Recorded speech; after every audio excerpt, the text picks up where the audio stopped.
Vladimir Poutine en visite en Corée du Nord, la première depuis 24 ans. Les deux pays poursuivent leur rapprochement alors qu'ils sont sous sanctions internationales.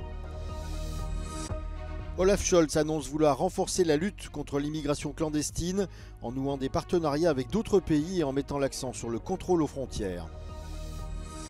Les bombardements ont été quasi quotidiens pendant le mois de mai à Kharkiv. Pour le maire de la deuxième ville d'Ukraine, située près de la frontière russe, la situation reste critique.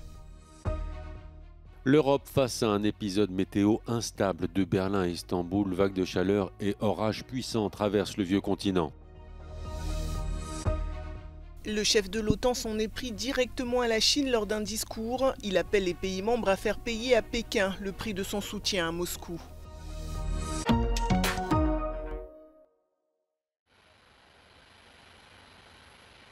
Tapis rouge pour Vladimir Poutine en Corée du Nord.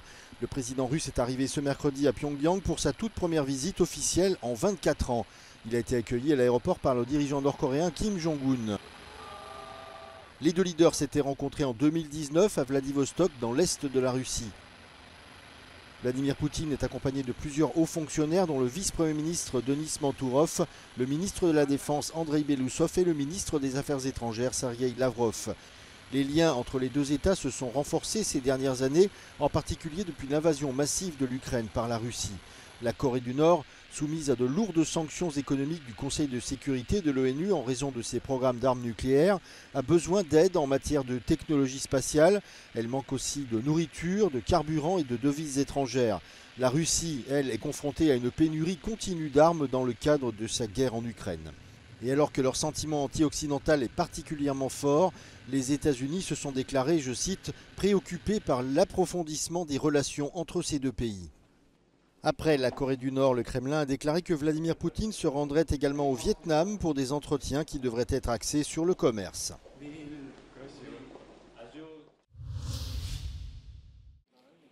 Quelques jours après une défaite aux Européennes qui a vu son parti arriver troisième derrière l'extrême droite de l'AfD, le chancelier allemand Olaf Scholz a rencontré les ministres présidents d'Allemagne de l'Est à Wittenberg, avec un sujet particulièrement brûlant, l'immigration clandestine. Il a annoncé un renforcement des partenariats avec d'autres pays en mettant l'accent sur le contrôle des frontières.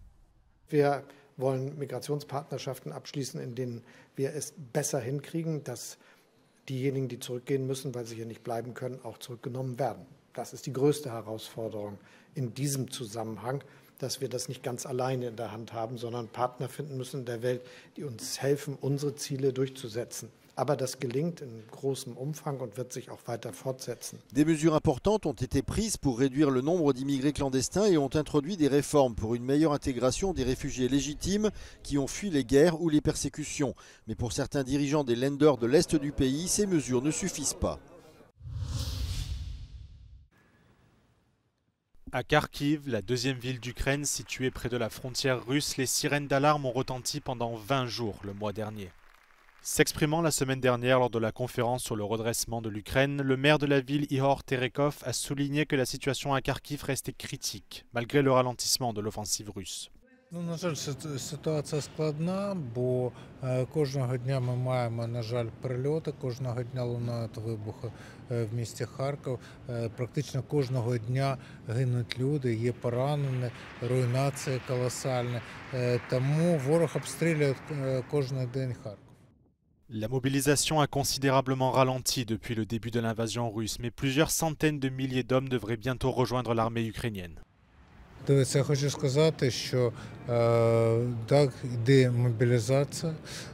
Так, я пам'ятаю перші дні війни, коли стояли черги до військкоматів, коли стояли черги отримувати зброю, ми роздавали цю зброю, і люди отримували зброю і йшли воювати, захищати свою країну, своє місто, і це ми розуміємо. Сьогодні ситуація по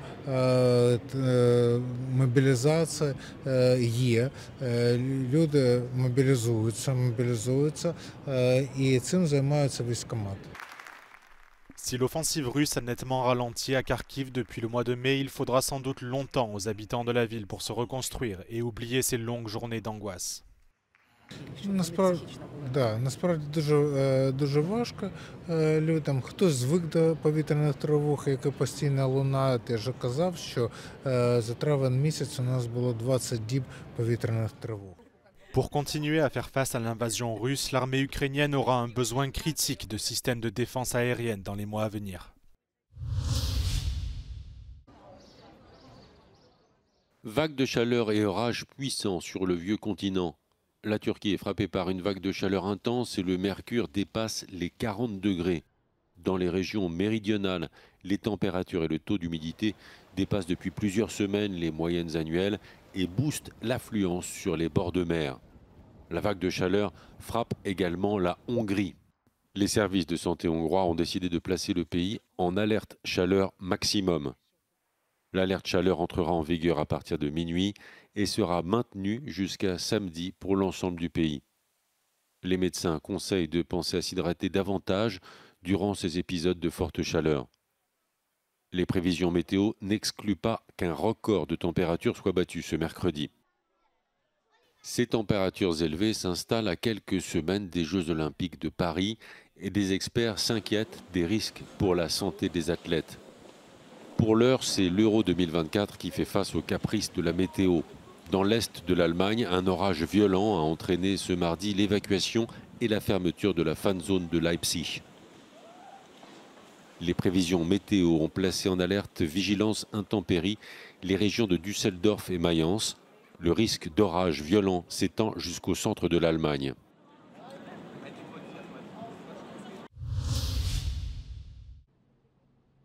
Dans son discours à Washington ce lundi, Jens Stoltenberg s'en est pris directement à Pékin. Le secrétaire général de l'OTAN a appelé les pays membres à fournir plus d'armes à l'Ukraine et à faire payer à la Chine le prix de son soutien à la Russie. Pékin, qui n'a jamais condamné l'invasion de l'Ukraine en 2022, se dit neutre dans ce conflit. Alors face à ces propos, la Chine n'a pas tardé à réagir. Lors d'un point presse ce mardi, le porte-parole du ministère des Affaires étrangères a appelé l'OTAN à ne pas, selon ses termes, jeter de l'huile sur le feu. 北约作为冷战的产物和全球最大的军事集团，在乌克兰危机中扮演了什么样的角色？国际社会自有公论。北约应当做的是自我反思，而不是任意对中国进行抹黑攻击。 La guerre en Ukraine a poussé les pays occidentaux à tourner le dos à la Russie, mais Vladimir Poutine ne semble pas isolé pour autant.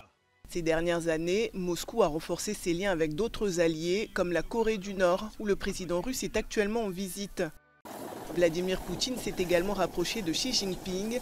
Signe de ce rapprochement, la Chine n'a pas participé au sommet pour la paix en Ukraine, qui s'est tenu ce week-end en Suisse, en raison notamment de l'absence de la Russie. Pékin ne livre pas d'armes à Moscou, mais lui fournit du matériel essentiel pour son effort de guerre. Ce rapprochement entre les deux puissances inquiète les États-Unis et l'Union européenne, qui appellent régulièrement la Chine à utiliser son influence sur la Russie pour mettre fin au conflit en Ukraine. Car après 2 ans de guerre, sur le front, l'armée russe gagne un peu plus de terrain chaque jour, face à une armée ukrainienne en grande difficulté, de l'aveu même des autorités à Kiev. L'agenda stratégique européen sera fortement dessiné par les conséquences de l'invasion de l'Ukraine par la Russie. Ce document, qui doit servir de feuille de route pour la prochaine Commission européenne, est élaboré par les 27 chefs d'État et de gouvernement. L'Union ne compte pas abandonner le pacte vert ni sa transition numérique, mais l'accent devrait être porté sur la sécurité et l'autonomie stratégique. Now, the green transition, green policies are taking another spin. In Europe, they are put at the service of competitiveness on the one hand and security on the other, which makes sense because over the last 5 years we have done a lot of legislation with the European Green Deal and now we need to turn into implementation. Une Europe plus forte, plus prospère et plus compétitive devraient être les moteurs de cet agenda stratégique. Cette ambition devrait se matérialiser par un renforcement des capacités industrielles, qu'elles soient civiles ou militaires. Il s'agira aussi pour les 27 de réduire leur dépendance à l'égard des États-Unis. There is another element which is very important here, which is of course the US election. And what happens if Trump is back at the White House and what happens to Europe in terms of its own defense capabilities in case of a, let's say, withdrawal or less support by the United States, also in the context of NATO. Les 27 vont donc afficher leur ambition, mais il faudra trouver les moyens de financer ces objectifs. First of all, we need to use the European budget in a better way. So there is the whole discussion about how is the new EU budget going to look like, how are we going to spend this money, and what is going to be the size of it. The second is the European Investment Bank, which will certainly play a greater role in the coming years when it comes to all these elements. And finally, new debt. Is there the possibility to create a new facility after the end of Next Generation EU in 2026? L'agenda devrait aussi inclure un chapitre sur une Europe libre et démocratique afin de renforcer l'état de droit.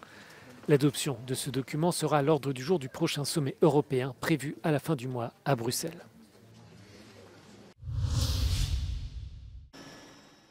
Cet hélicoptère qui survole la capitale française fait partie du dispositif inédit mis en place par l'armée de l'air pour sécuriser les Jeux Olympiques. Le ciel parisien sera particulièrement protégé le 26 juillet, jour de la cérémonie d'ouverture.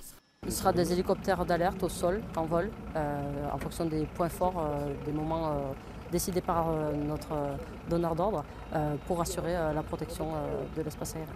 Chaque jour, plus de 12 000 avions transitent dans l'espace aérien parisien. Mais pendant les JO, plusieurs zones seront temporairement interdites aux aéronefs, autour notamment de Paris. C'est le cas des dispositifs particuliers de sûreté aérienne, pour lesquels donc, les hélicoptères Fenech participent justement à ce dispositif qui est forcément renforcé pour la période des Jeux Olympiques. Pendant la durée de la compétition, certaines parties de Paris ne seront accessibles qu'avec un QR code, une disposition censée renforcer la sécurité.